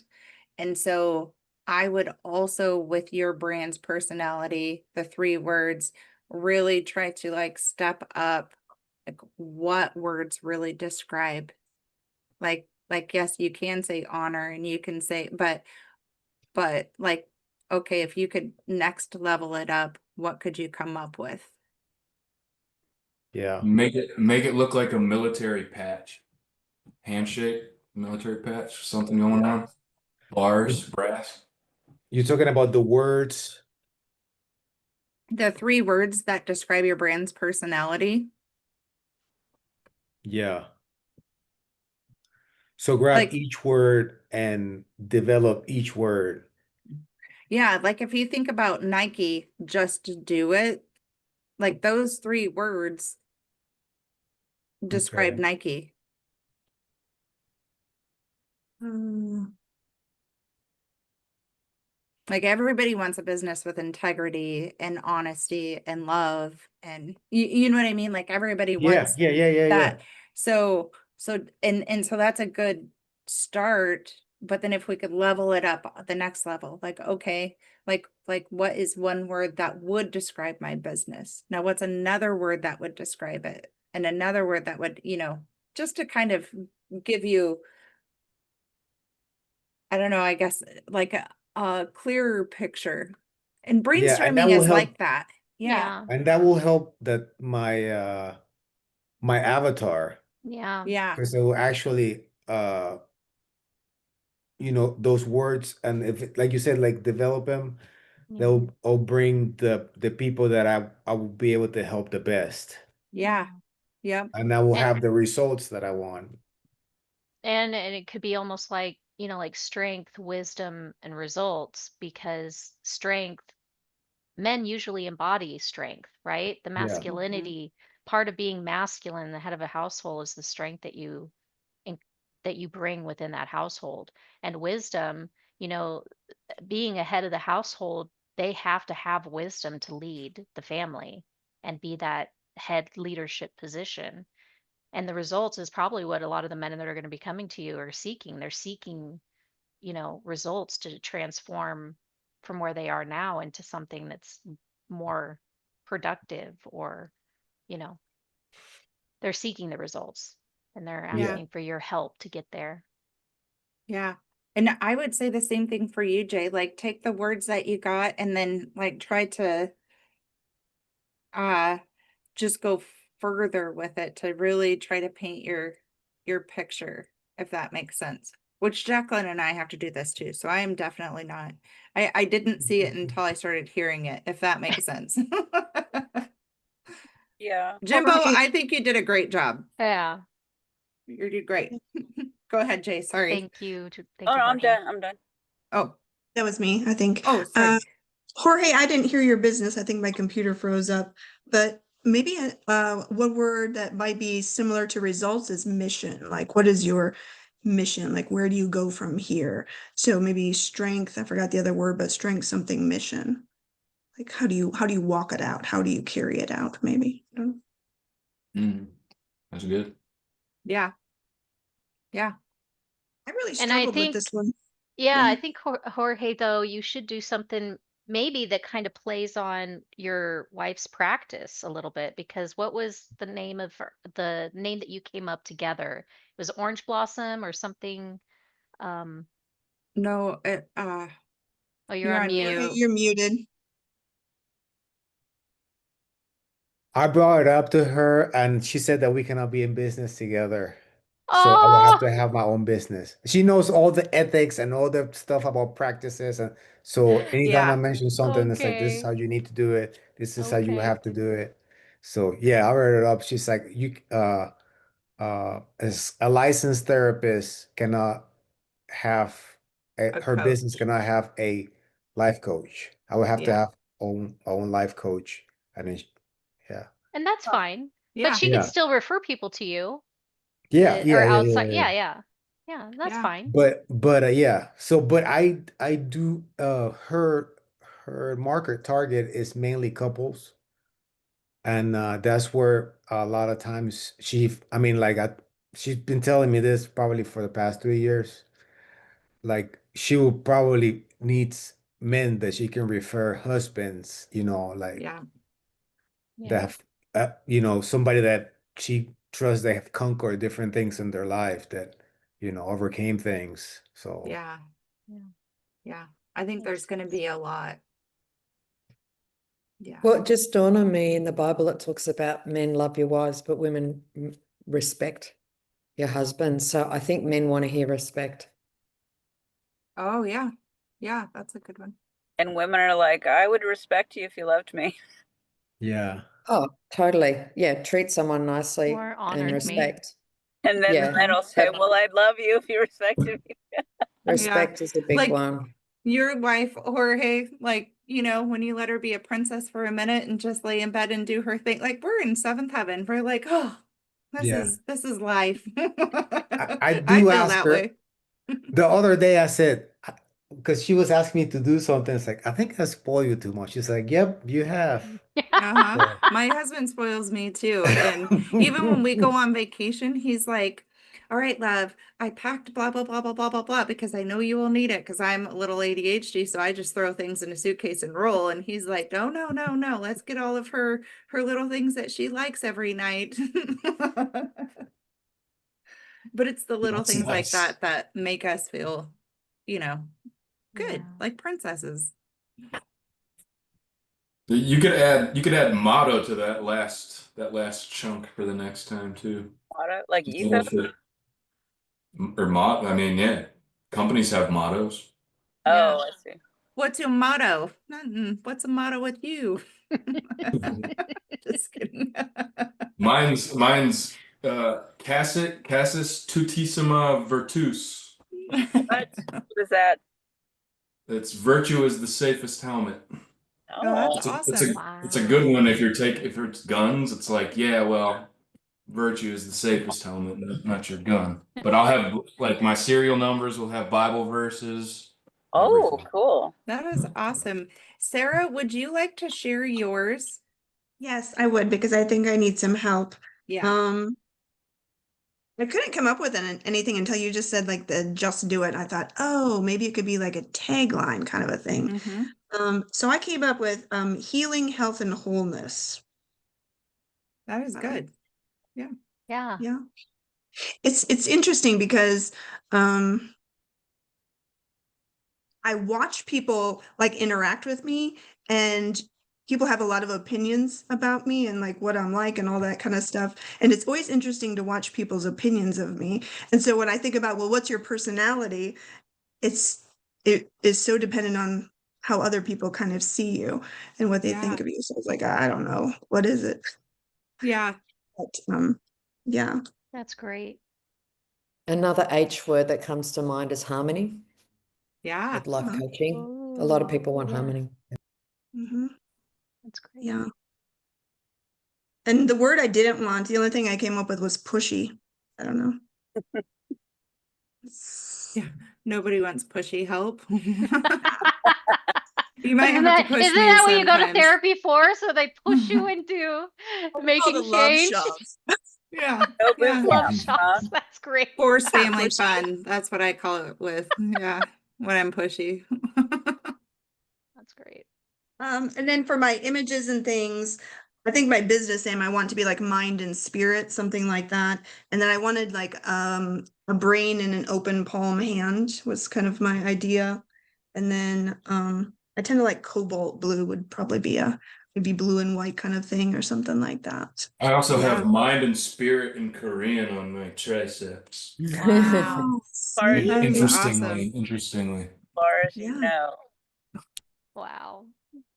I I think I think it's great. I feel like you have a great picture as well of your Yeah. business and what it looks like. Like I think you are just your own worst critic. Does anyone else have anything to add, like feedback for Sarah? She wants feedback. She's begging for it. This is your current business? No, this was like a life coaching idea. Okay. Her current career though is along the same line. She just doesn't work for herself. Yeah, that's why I was confused. Mm-hmm. The only thing that jumped to mind is we have a mind and spirit shop locally and it's very new age. So my brain went straight to new age when I heard that, but that's not to say that that's something that, We need to take it back. That's what that means.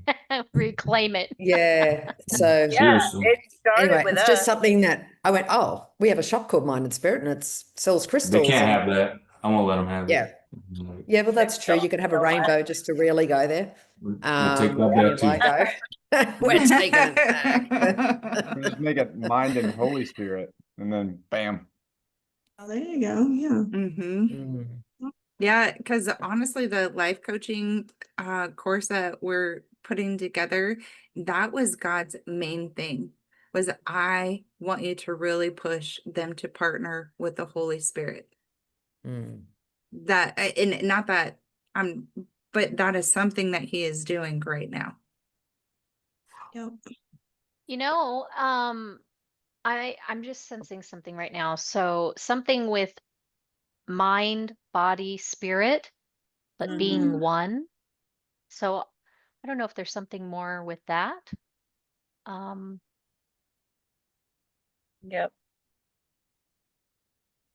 It is a holistic. maybe I don't know. Wait. Maybe My having the computer hand. Wait, Go my ahead. computer froze, and the last thing I heard was, "I'm just sensing something," and then Perfect timing. Okay, yeah. no, I was sensing something like mind, body, spirit, and Mm, those being connected as one, but maybe like mhm. having like a Holy Spirit hand, so maybe like a transparent hand. I don't know.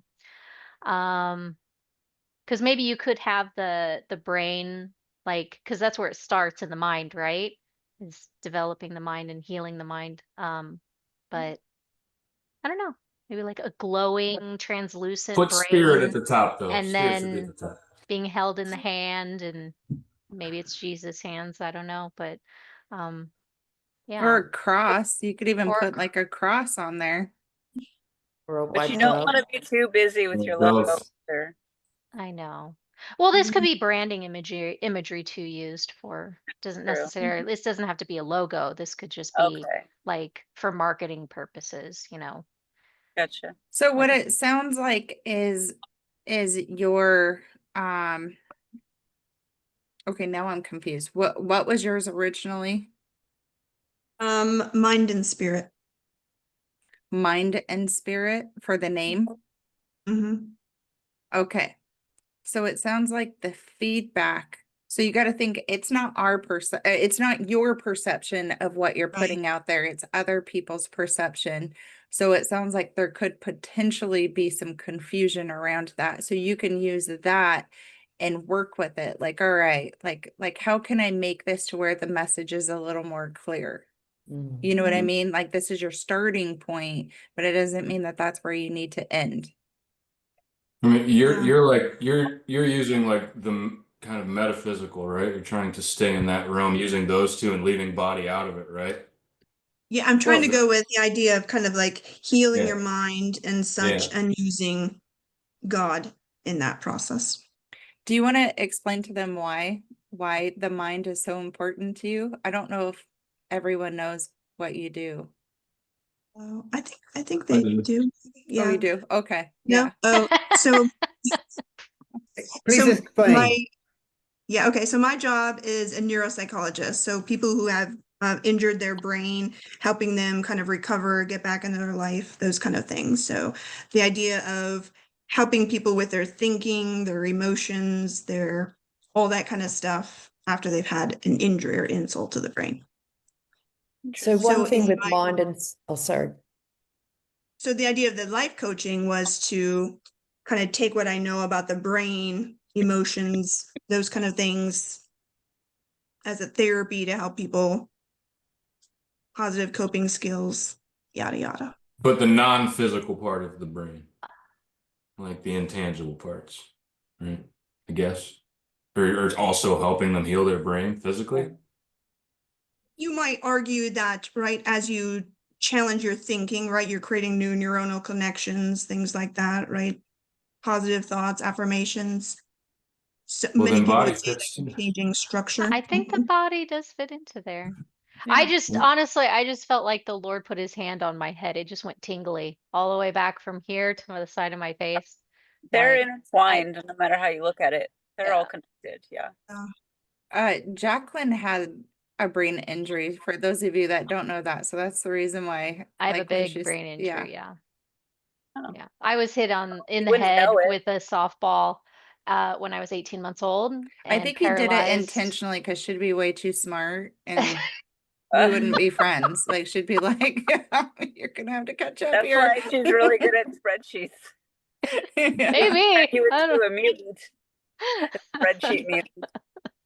But yeah, so Sarah, I might be one of your first clientele that signs up for some Yeah. of your once Yeah. you get up and going. So Well, Sarah, that's in the lines. Sarah, is oh, that the line in the lines of like neuroplasticity and things like that?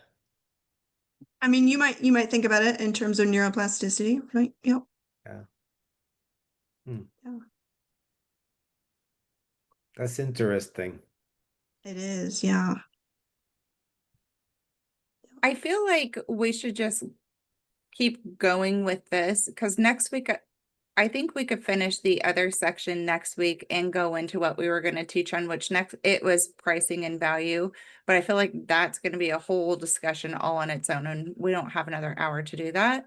So Jordan, would you or Shari, either one, would you guys like to share? Sure. I'll go first. So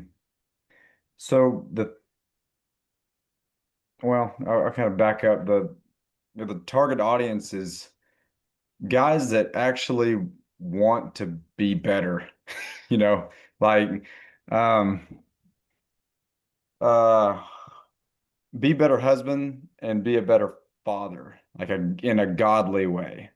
Um because a lot of guys they want that, but they've never been shown that. Yeah. And they don't know how to do it or what it looks like because nobody around them, their grandparents, their dad, nobody's ever modeled it for them. So that's kind of the target, I guess, is but the three words that describe the brand in this um intentional, purposeful, and joyful. Um, the don't words, cheap, weak, and lost. And then the colors, I don't know. I'm not really a colors guy. Probably earthy or silver and gold or something like that. But the image, just an image of just a strong man, like a knight that is willing to defend his castle, and there's honor in that. And I don't know, Yeah. something like that. So I think if you're wanting that to be your logo and your staple, then you need stronger definitive words of what you're doing. On the do Your words. 3 words that describe your brand's personality. Yeah. Because that's a very strong statement. Oh, what I said at first. Yes. Yeah, the first 3 words, or whatever that describes your brand's personality, like a little more descriptive. And ChatGPT might be able to help brainstorm some great Mhm. options and ideas too, if you just type in there what you're kind of looking for, and even sharing what your ideas are around the imagery of your logo and the night, and why that Yeah. imagery is important to you. Maybe can help give you some ideas of keywords that would describe that personality, and it could be very helpful. This Yeah. is just like, it's like brainstorming, right? You kind of start Mhm. with one idea and then you build on it and build on it and build on it. And like, as you're brainstorming and kind of going down these rabbit holes, like eventually the picture starts forming. And so this is just like your initial scratch paper. Like, Yes. that's, you know what I Yeah. mean? And Yeah. so it's just kind of digging a little further. Like, all right, well, I put this down, but I put it down really quick. Like, if I was to read that, would I think that that defined it? Like, how am I really trying to describe my business in three words? What would really Yeah. describe what I'm doing? You know, and how many of you use ChatGPT? Does everyone know how to use it? I use the heck out of it No, every Jimbo day. doesn't. I've been using Grok. Or Grok, either one.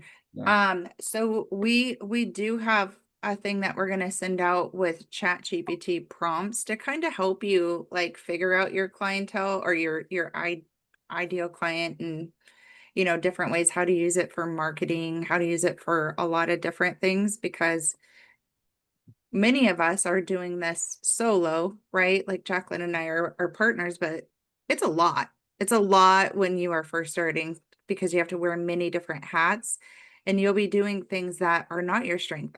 Marketing wasn't my strength. It still isn't my strength, right? Like, I need all the help I can get because it is not my strength. Um, and so we might as well like use tools in the meantime to help us get by until, eventually we can hire on a team to help, or hire a freelancer that they're proficient in, or hire a Jade to help us come up with our website and our logos, and because she's good at that. But in the beginning, you might not have the funds to do it, right? So you have to wear the hats. So I Yeah. can't remember your 3 words, Jordan, but one of them I felt that you should have, if that's what you're going to be running, is leadership. Mm. Like, was that one of your words? No, What but were yeah, your that three was words? right in Sorry. mine. I know joy was in there. What was the other one? What were Uh, the two? intentional and purposeful, which are Yeah. close, but Well, Foundational. but the whole family is looking for a godly role model, yeah. Rock. a mentor, leader. or leader, but leader in the best sense. Yeah, and Um, on the metaphor, I was thinking I couldn't really think or find anything I like, but shepherd, kind of in that realm because he's leading. Or mountain, a rock. Oh, what if it was like somebody in armor shepherding over sheep? That'd be kind of cool. Like a night shepherd. Yeah, night shepherd. That's kind of cool. When you're describing it, I'm probably way off topic here, but I was thinking of Bravo 1, from the SEAL team. Or an anchor. How he leads Anchor. his team. Yeah. Anchor or a rock. Well, Yeah. and like as we're talking this out, I had this idea because I don't know. I keep thinking that I'm going to be doing some sort of like business consulting too, Yeah, or that. I just I I don't think know. you are too. I can't I can't get off of it. It's just that I keep going back to it, um but I think I'm I think it's going to be a different angle than most like business consultants. And it's going to be more along the lines of like probably initially life coaching kind of thing, like with the business owner, you Yeah, know, with the yep. small, medium business owner or whatever. I have done that. Really? Mm-hmm. Yeah, Yeah.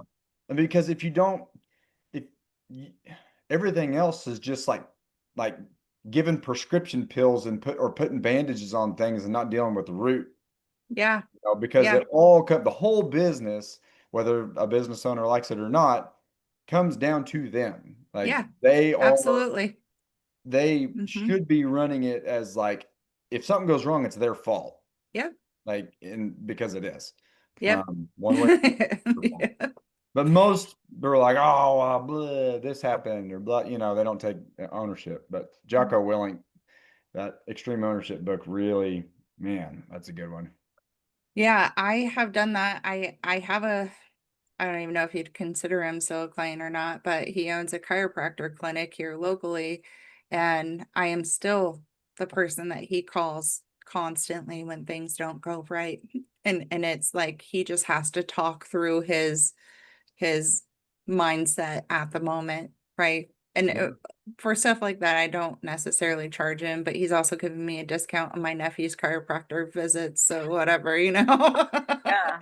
Barter and trade. Yeah. I was totally thinking when you were talking, I need a business coach and I'll do your website. Like, Yeah, Perfect. yeah, Yeah. yeah. Smart, actually. It's really It smart. is super fun. And yeah, okay, so I will tell you my experience. I've worked with a lot of small business owners, and most of the time when they start out in their small business, they start it because they are good at a thing, right? Mhm. And that thing produces money, and that is their business.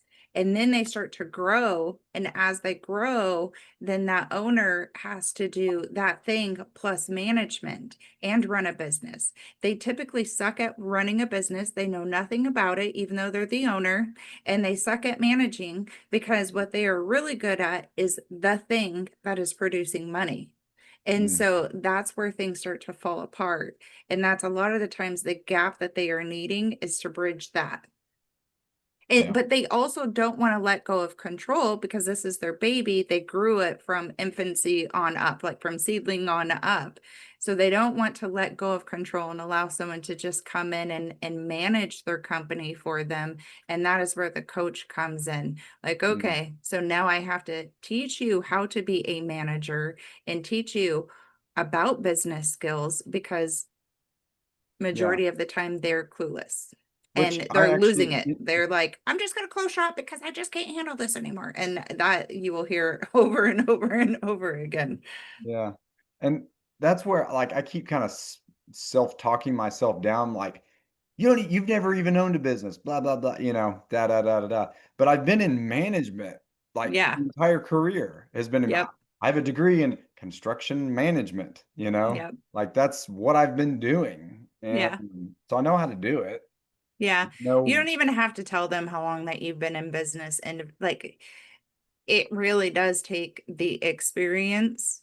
That's what it takes, right? Not business ownership experience. You've been on the back end to see how a business runs and what is necessary for a business to run. That is the part that they are missing. They yeah, don't know that part. So you got firsthand experience on the job training of how to run a business without the pressure of owning a business yet. And so now God's like, now you're going to have the pressure of owning a business and you're going to teach others how to run a business as you're learning it yourself. hmm, You know what I mean? yeah, And I get it because I was in that position too. And it kind of goes all the way back to that imposter syndrome of feeling like, who am I? I'm not qualified to do this. And God's like, yeah, you really are. Because think about it. You ran a business. You just didn't own it, but you ran yeah, it. And the only reason why that business ran was because you were there. yeah, yeah, yep, So you're cool. qualified. And you Anyone? Oh, have go a ahead. perspective that they probably don't have. And you're able to see situations and problems that they're probably dealing with in a different way and explain that to them so that they can properly understand it, so that it can help them understand what the right solution is to fix the Oh, problems and challenges they may be dealing with. yeah, that's true because you will be able to communicate with an owner because you have been a worker. Mm, Do you know what I mean? So you already know how to communicate with the owners yeah, because you've done that. That's what you were doing. yeah, with kid gloves. Yeah. Yeah. Yeah. Yep. I think you just found your a path. Yeah, I think so too. Yeah. I think so. Yeah. Yeah, they're not going to want to talk to another business owner. I don't think that's even going to be the point, you know? It's like they already are. They know how to own their business. They just don't know how to run it. The And that Yep. takes the somebody else. horrible thing about this situation is that sometimes it takes an outside consultant to say the same things that their employees have been telling them for years Yes. before they can actually I keep take it. You know what I Yep. mean? Like Yep. accept it that, okay, well, yeah, maybe my manager over here that's been working for me for 6 years, maybe he's right. Maybe I do need to blah, blah, blah, blah, blah. Yeah. It's sad, of but like Yeah. the Gordon Ramsay show, the Hell's Kitchen, or like the Saving the Bar show. I don't remember what that one was called. Yeah. And Jordan, price yourself, right? Price yourself. Maybe you won't be able to price yourself in the area that you will end up, but don't price yourself so far from that because you already have an image in mind of people that you would like to serve as far as I already think that you have that picture kind of in your mind. Mm-hmm. I wouldn't price yourself so far out of that arena. Like allow yourself some room to grow and get experience, but don't start out so small that it's that you're overqualified for it. Well, eventually you get better at it. So eventually Yeah. that small amount at the beginning, now that you can do it in half the time, because you walk in, you know exactly what the problem is, that now you make that big chunk in half the time. So Yeah. it's the same amount of money, but now it's more money because you can do two in that amount of time Like the haircuts. as you gain the skills. Yeah, Yeah. Or just the knowledge and the confidence to just walk in and do it because you've done 10 of them and everybody's happy, and then Yeah. builds and you don't necessarily have to charge more. It's just, and then if, you can delegate work out too, and that makes things happen quicker as well. all right. Shari, do you want to share? Yeah, I'll keep mine super quick. So I wasn't sure which business idea to go with, so I just went with being a private equity lender because my brother had a business years ago doing that, and I worked for him for a while. So maybe going back into that. So some words were competent, resourceful, flexible. Don't words are insincere, unprofessional, and disorganized. Colors, navy.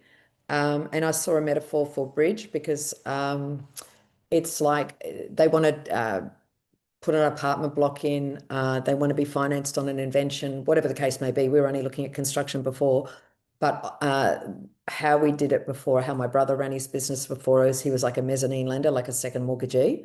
Whereas obviously if we hit it big, we would just be the lender. We wouldn't just be coming in at that second mortgage. So we were coming in and going, okay, you've got 20 LVR, 60% LVR on that. We'll do the extra 15%, but we're going to charge this instead of this because we're the second lender. So it's just thoughts around that. And then the other thought that I had around the business was potentially insurance on deals that haven't gone well. I know that was an issue before, so just investigating that a bit better. But yeah, that was pretty much it. Did you say bridge was one of your metaphors? Because I think that's really good. I do too. I liked it. I bridging actually it. thought of the Yep. word bridge, and you, Heather, said the word bridge as I was thinking of the word bridge about something else you were I think talking that about makes a 10 lot of minutes ago. And I sense. thought that was, yeah, I kind of liked it as well because it's basically you're unable to do this unless you come through us. Yeah. Yeah. And I'm a blue person, so anything blue was going to suit me. And I personally think if you're dealing with suits, you're dealing with dark blue. That's just me. But obviously we also dealt with construction, so we used to stand there on the block as well. But you have to look the part. So, but there were a couple of other words I had like a savvy, astute. I don't want to be insincere, all of that sort of stuff. So I'd have to pick the right words. But yeah, something around a bridge, but linking it to, instead of just construction, linking it to financing. It could even be cheap loans or no zero interest to financing missions versus construction, Yeah. yeah, that's the whole idea, but just being the lender, not the borrower. That's that. What were your Yeah. 3 words again? Well, I had too many, but I think I got it down to competent, resourceful, flexible. Because a big objection is, are you really flexible? The other objection is, have you got the resources? Yes, I do. I do have the resources for this. And then the other thing that was you're new to market. Well, we're competent. So they were sort of I was trying to look at what the problems were. But the other things I had before were savvy and astute. So savvy because sometimes you get a real problem and you have to actually solve how you could finance it. It's not just a straight, we can do you a mortgage. Yeah. There's other things that have to be considered. Yeah. But the 3 I went with were competent, resourceful, flexible. As you were Thoughts? talking, I thought of the word patio again. I couldn't help it. I know. Oh, Gurus on patios. sorry. But yeah, I It like is a good word, patio. Yep. Yeah, that's pretty much it. And then maybe with the navy blue, putting a bit of silver back there. I'm not really a gold person, so silver's redemption, so that's cool. feels better Yeah. anyway. Yeah, it I know. does. The shade, it's in the family of, so, the gray. Because there's Yeah. gray and blue and there's gray and silver. So Yeah. That's kind of where I'm at. I think it's great. So I don't know why, but I feel like I need to share this with you. So I have clients that I am doing some consulting and just helping them set up their business structures. They've been operating for quite a while. They just entered into a partnership and it's expanding. But one part of their business is they buy mobile homes or modular homes for Yeah. cheap. Yeah. And it's not necessarily like foreclosed ones or anything like that, but they do that and then they hold the loans and they resell them.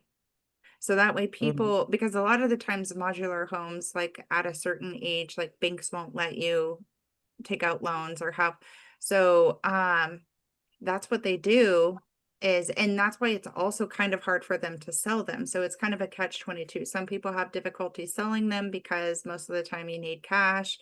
And then on the flip side, when people are wanting to own a home, but they don't have a ton of money, and so there's a mobile home that is within their price range, they can't get a loan on it. So they hold the loans on them. Mm.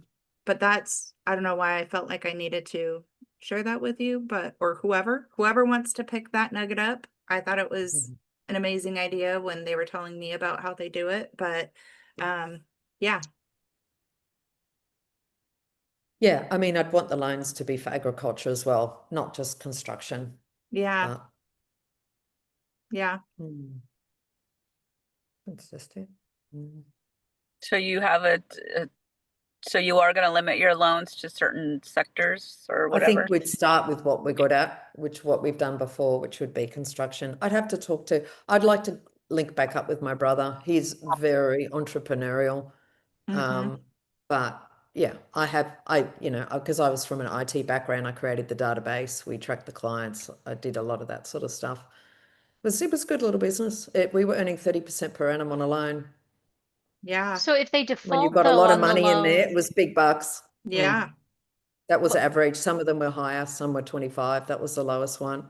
Occasionally it was a disaster. But more often than not, I'd say 8 to 9 out of 10 loans were good.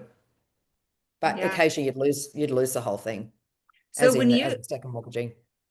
when you did that, so you guys would basically look at somebody's personal financial statements more so, and also probably the deal that they are wanting, like, is there equity in this deal just in case it went upside down? Oh, Yeah. yeah, definitely. But we were just coming in as a second mortgagee. So the banks have already given them an LVR, which is very conservative. Yeah, And we would come in and, do our own revaluations and stuff like that. And we'd sometimes come in partway through because they're running out of money. yeah, And that's why you can charge the bigger bucks. But yeah, there was that, or offering, this is where my brother was really good at thinking that stuff through. I guess I'd have to come more up to speed on that sort of stuff. But like I said, I'd like to extend it to farmland, agriculture, and yeah. people with inventions. Like, who do you go to if you need money? Oh, yeah, or even funding business ideas. Like, that's something that Yeah, God has that's placed right. on my heart, because there are a lot of Yeah, people, you can't just go and get a loan for a business that's right. anymore, you know? Yeah. And so you could even do it almost like Shark Tank, in a sense, where you own a percentage of it until they're able to buy you out of it, or, however you want to structure that. And as far as agriculture, my brother-in-law actually worked out a deal for agriculture as well. He had a guy where he would buy cattle from. And so he had a line of credit for cattle, and like I don't, so then there's like this third person, and so yeah, he used to do private lending type of thing for cattle. And then he worked a deal, and I don't even know exactly. I'd have to ask him again how he worked that out. He typically talks to me before he does something, but I don't always remember what he does because I'm not really into agriculture. And then there was another one with farmland. He didn't own the farmland, but he was leasing the farmland. And through the farmland, that place actually offered him a line of credit for the cattle. And so they had this like huge package deal that he could work out. And so there are a lot of cool things that you could do with that I never would have thought of, because it's just kind of out of my realm of things.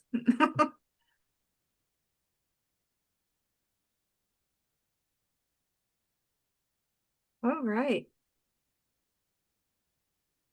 How does everyone feel? Good. All right. We will send the chat GPT prompts to you. And you guys could just kind of play with them and stuff. And then next week we'll go over um like the pricing and kind of finding your value and stuff like that. So I thought today was fun. I don't know about you guys. Did you like it? Yeah. Yeah. Yeah, it was Okay, good. good. Good. some Yeah. Jacqueline, do you have anything to add? I just appreciate everybody sharing all their insight and collaborating and ideas and stuff. This was great to get to see all of that. You guys got a lot of great ideas and insights, so it's nice to see that come out in these discussions. Yeah. This is my favorite part of coming up with businesses is the theme and all of the accoutrements around it. Like I got lost and I got a list, but I've already started it with every single one of those and naming them all and It's your yeah. artsy side. Yeah. Yeah. Yeah, you I mean, you definitely nailed it, Jimbo. Yeah, for yeah. sure. Well, that one I've been thinking about for a while, but yeah, no, I mean, I was a graphic designer and then I realized everybody and their grandma's a graphic designer around here. It's Not like, me. okay, well, I'm gonna go animate. So I decided to No. go after Pixar stuff, but it's all in the same realm of, it's like you need all that stuff. Then I've had my own business and I used to advertise and hand out cards, but I haven't advertised in 10 years, so it's fun to be like, that I like That's It's supposed like, to be a business card. what's that? Whoa. Spiders? That's supposed to be was supposed to be my business card. Because people are supposed to go, why do you got a spider on your hand? And I was gonna be like, because I'm a web designer. But that never happened, not even one time. Ah. Not even one time. Hey, They just think I'm a weirdo. Okay. No, it's your artsy side. I get it. hey, there's a lot of talent in here. I can hire Jimbo for some logo and brand designs, and Jay can do my website. I mean, I we're know. set. Yeah, That's that's so what true. I I can't thought do that anything too. without a business coach. So you saw what I did with that last website. Yeah. Disaster. It's okay. You gotta pick yourself up and try again. It was a learning opportunity. It was not a Oh, it wasn't. failure. It was, oh no, it was a very good learning opportunity. Yeah. Yeah. Yeah, I'm just a fraud, so Yeah. I'm just winging it all the way through to the end, man. Hey, I don't fake know it till what you I'm make it. doing, but Fake it till you make it. yeah. It's kind of true. You kind of do. Like, like some people, if you listen to them, they're like, when you get into like marketing and sales, they're like, you have to put what is it? Like your other personality, allow your other personality. You have to create this new personality. And I'm like, I don't want to Get create a that. new personality. Be authentic. Yeah. All right, guys. Great night. Wonderful night. Thank you so much. Yeah.